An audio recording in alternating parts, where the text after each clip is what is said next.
I think it's really important to take risks. If you don't have a go at stuff, you'll never find out what you can do. You may fail, you'll certainly learn something. Humans are exploratory. Humans want to push the boundaries of their experience and the envelope of their environment. The more you're exposed to risk, the more likely you are to make good decisions based on your instincts.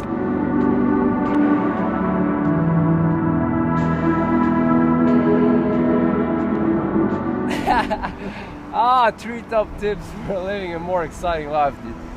Man. First of all, go for it. That's one. You have to go for it, because if you don't go for it, it doesn't work anyways. Follow your dreams and go on that trip that you always wanted to do. Try something new, you know? Traditional documentary is very good at dealing with spectacular risk, whether it's walking across the Twin Towers on a high wire or going to live with grizzly bears in Alaska.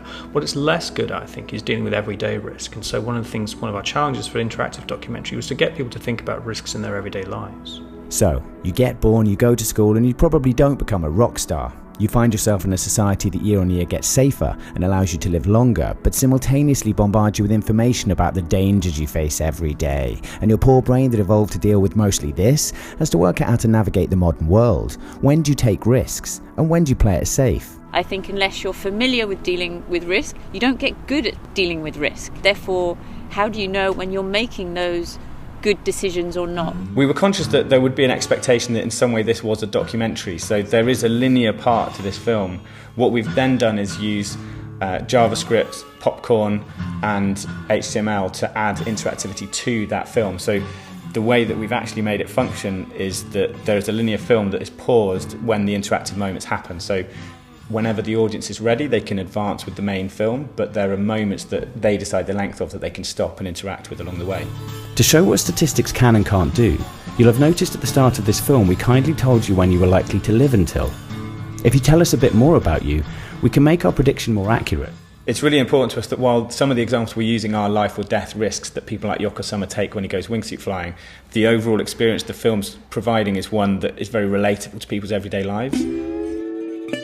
We've looked at 3 everyday things, coffee, backpacks and the risk that society brings, and we're using those as ways to look at some of the experiences the risk experts that we've looked at have had, and some of the research that's been done over the last 30 years into how our brains deal with risk and how we can maybe be better at dealing with those. So those examples are just ways for the audience to get involved in the conversation. Most humans can understand the concept of risk, and they have the right to know the truth about what they're doing and how risky they are. They should be told the truth, and then they should be allowed to make their minds up. So part of the trick really is how we combine this, or the interactivity, with the emotional arc of the film. So how we kind of combine those moments of interactivity with what we want the audience to take away from the whole film as kind of an emotional journey, an emotional experience. I think whenever you're dealing with a complex subject, interactivity gives you an opportunity to kind of unpack that and kind of deal with its complexity, which is difficult to do in a traditional documentary format. And one of the challenges we have here is to try and engage a topic as kind of complex and multifaceted as risk, and think through the different ways in which we can make that understandable to an audience through that kind of mode of interactivity.